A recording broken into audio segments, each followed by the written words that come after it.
my Rosh Hashanah Devar Torah. I want to finish it tonight and tomorrow. And I was meditating on the traditional idea that Tru'ah is the cry, identified with the cry of Abraham, the ram that Abraham finds on Har Moriah to replace the sacrifice of Isaac is playfully, midrashically used to say that he sacrificed the ram instead of his son Isaac, and then used the horn of the ram to play his anguish, and that became the shofar. Now, these are all really nice etiological myths. Where do things come from? The shofar comes from the ram that Abraham sacrificed at Mount Moriah instead of his son Isaac, because the angel of God came and stayed his hand. The knife was on the way down and it stayed his hand. And the whole story comes. It's so, I talked this extensively on Rosh Hashanah, if you know, it is such a dramatic story that the narrator brings us all to Abraham having the knife and bringing it down, and the angel staying his hand and interrupting it. And of course, the questions flow. Why didn't God do it? And then, for me, that moment then blossomed out and created the teaching that I gave on Rosh Hashanah morning that reaches back into Hagar and Sarah and so on and so forth. So the Truah is the cry of anguish. So when you look at the rabbis, who all they had from the Talmud is blow the shofar, Yom Truah, Rosh Hashanah. The first day of the seventh month is called Yom HaZikaron, the day of recollection, the day of memory, and Yom Truah, in a day of blasting of the horn. That's all the ancient rabbis had to go on. They developed then their own theory of Rosh Hashanah, Yom HaZikaron, the day when God becomes aware of human beings who are in their Yom Truah. That is us when we are Abraham, Hagar, Sarah, etc. We're facing something that cannot be resolved with a slogan. We don't have some pithy aphorism by which to live by. We're just stuck in a dreadful, dreadful spot. And all we have is in my mind, our spiritual and moral intuitions and grit and resilience, and we just see ourselves through it. So that's my idea of Truah. For them, the Tikiyah, which I'll get to tomorrow morning, was the establishment that they're are celebrating the establishment that there really is a spiritual and moral order beckoning us. And as you'll see tomorrow, this is a strong argument against moral relativism, against so-called modernism, postmodernism, which I think makes people open to most dreadful kinds of beliefs because they're taught somewhere in high school not to believe that anything is real. It's just a social construction. There's no moral reality. I think people believe that sincerely, except you teach that to a young person, you're creating a vacuum in their inner lives that any evil idea can fill. The more evil and the more angry, the more it fills of a young person, people in general, but especially a young person, and that will be tomorrow. So that middle note, the Shvarim, the three notes, is, for me, it's not quite in the realm of Truah, the utter existential brokenness of the human being. By the way, I mentioned that in a recent conversation. I was really feeling Truah. It's who I am, it's who you are. You just sometimes, I'm having one of those Truah days. Nothing happened. Maybe the war, maybe the feeling that the Iranians, were going to destroy us. And what do we know? We don't know how well these defense systems work. We've never been here before. And so we all woke up the next day alive. And Tel Aviv was not demolished. And it's just, well, I'd rather be here than anywhere else. But that was kind of scary. And I just felt kind of empty. I know I've been here enough times to know it's going to come back. And so I visit a local bookstore. It has a odd collection of Tel Aviv oddballs that come and have a little kiddush at noon on Fridays. It's really a pretty disparate group. And one guy says, do you have any horoscope books? And the owner says, yeah, but they're in Japanese. And so one person says, why do people read horoscopes? And I said, to try to assert meaning that the universe actually cares in a dark and empty universe. And the guy says, oh, from the rabbi, right? So we have one of those moments. I thought, well, where'd that come from?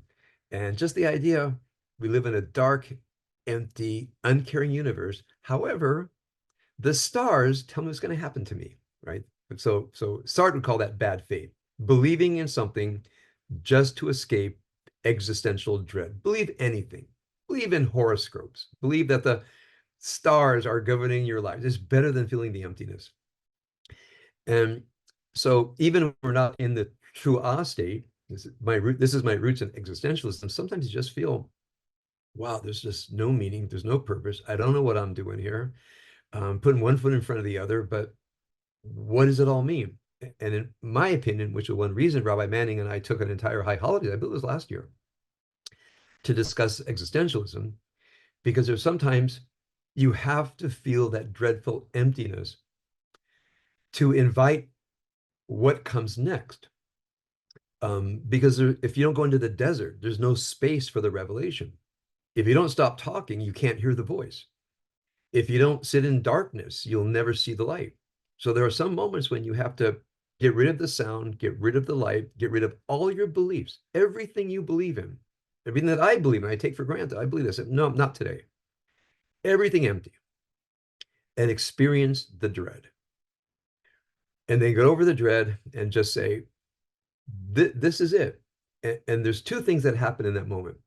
You as a young existentialist, what I read was, we are meaning creators. We assert meaning into the world. And I remember thinking to myself, I must have been all of 20 or 21, thinking to myself, well, if there is no meaning, and I'm in this existential emptiness, and the only thing we can do as human beings is this bad faith of stay in the emptiness, or somehow assert meaning into the world. So we are the meaning creators, and then take that meaning seriously. And I took that seriously. What I didn't ask was, so why is it I try to assert meanings into the world that are moral and spiritual? Others put meanings into the world that are horrible, that are terrible. They say, well, in a world of no meaning, I'll just, do whatever the darkest parts of my inner life propel me to do. It never occurred to me as a possible meaning. So as I reflected on it, I realized even in this world of darkness, of no meaning, I would naturally, but I couldn't find any existential writer who would explain to me why, in a world of emptiness, I would assert some kind of moral and spiritual order. Now, I've shared with all of you that in my wandering between the existentialist emptiness and the assertion of meaning, that's when I discovered the Kabbalah. I've told you the story many times in case someone, has not been alive the past 30 years and have not heard me tell it. I was in a mysticism class at USC. The professor had a Kabbalah lecture coming. He knew I was an educated young Jew, and I lived in Israel for a year, so my Hebrew was okay. He said, and I was headed to rabbinical school eventually. I was a junior in college, and he said, "Will you give the talk on the Kabbalah?"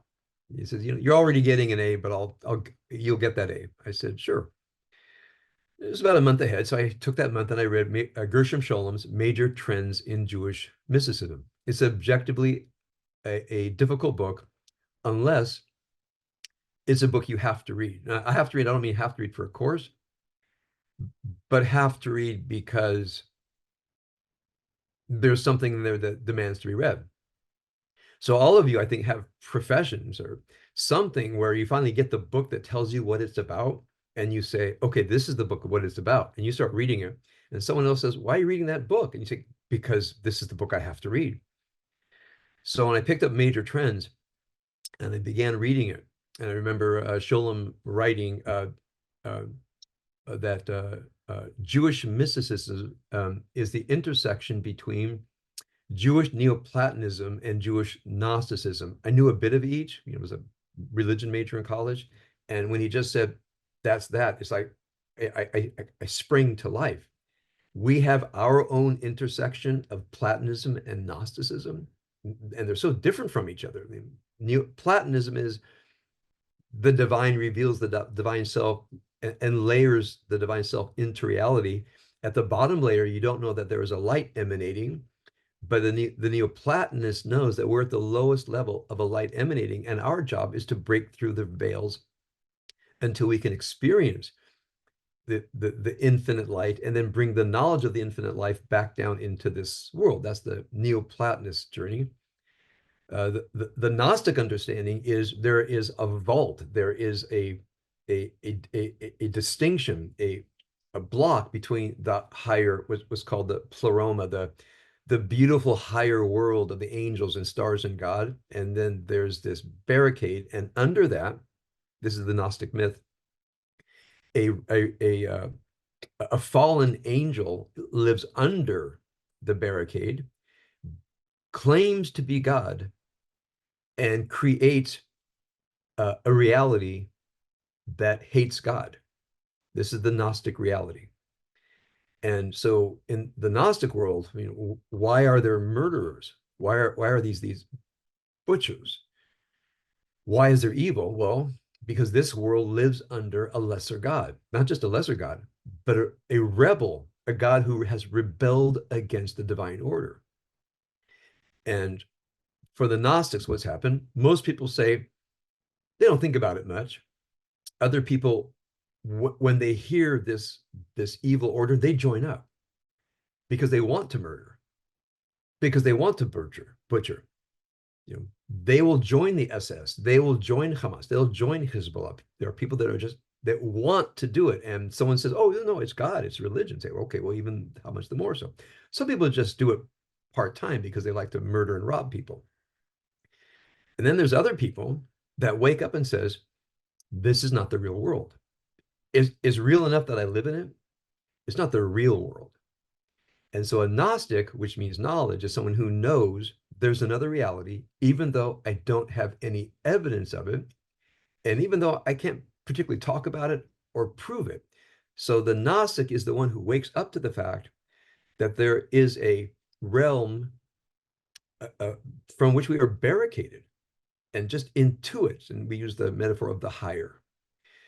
So, you know, first of all, I had read widely as a philosophic person, and I understood Neoplatonism and I understood Gnosticism. I never knew that Kabbalah was an intersection of Jewish Neoplatonism and Jewish Gnosticism.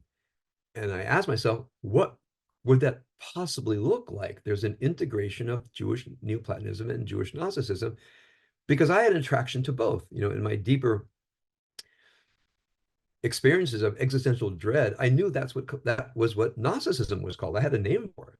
It's just the Gnostic experience that nothing down here is real. It's just I also intuited that higher realm. I didn't know how to talk. I didn't have anybody to talk to anyway, but I didn't know how to connect the knowledge that this world is not real.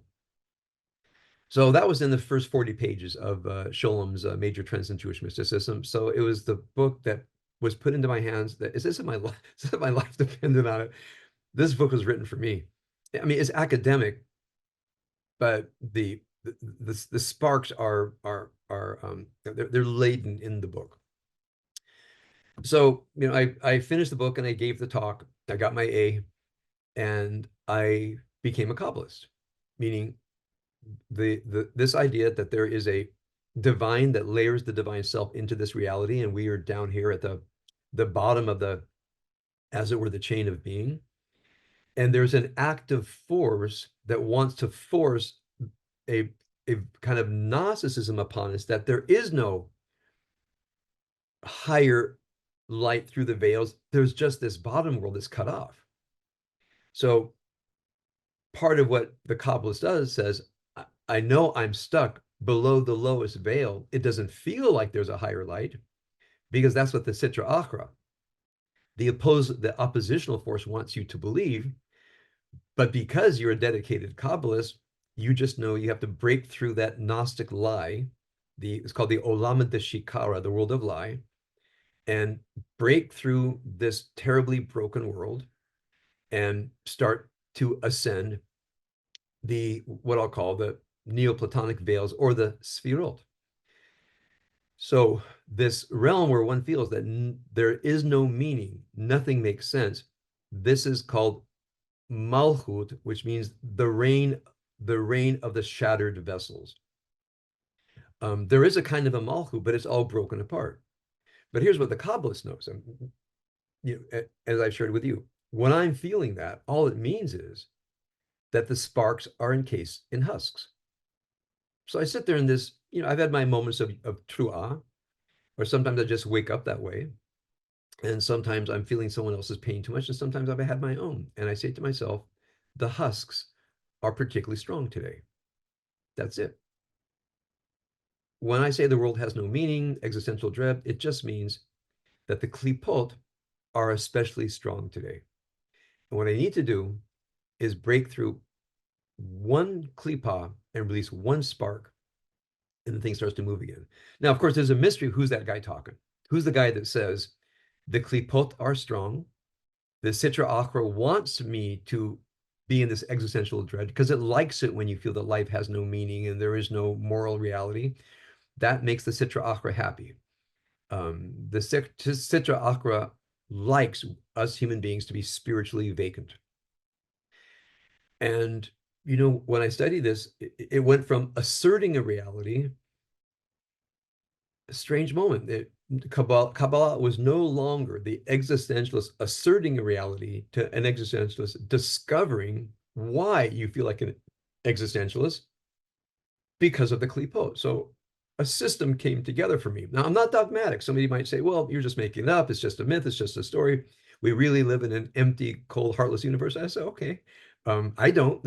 But if you do, well, I can't say good for you, but is what it is. But I've lived in that universe, and I wake up in that universe. I wake up in the Gnostic trap, and something says to me, I'm encased in klipot, and there's a klipa to be released.